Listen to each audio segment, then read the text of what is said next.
ok para poder aplicar tinta. 50 minutos para secar, para me aplicar a pintura.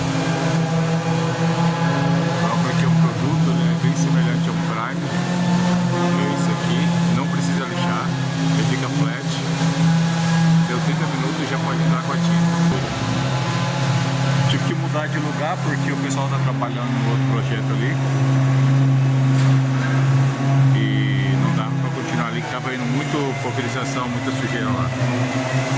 Então agora é aguardar mais 20 minutos, já está faltando.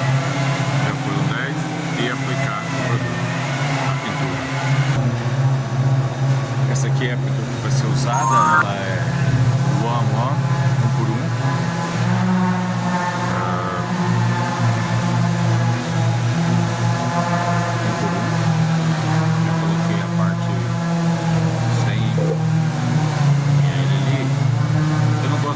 Porque o cara que inventou pra mim, ele não pensou duas vezes, porque veja bem. Ó, tanto que derrama fora.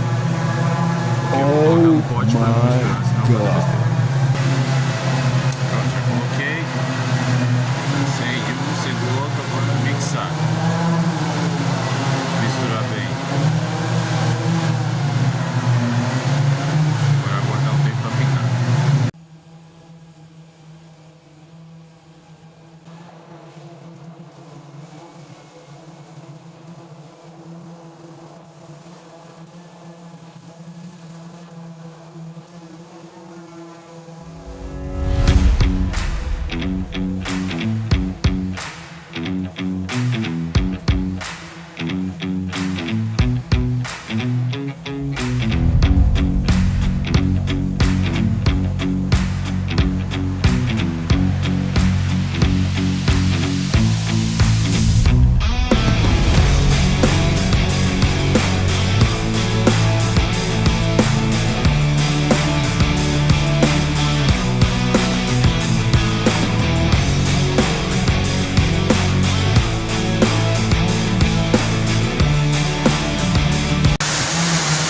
Agora eu vou usar o Clear Coat, que seria o nosso verniz no Brasil.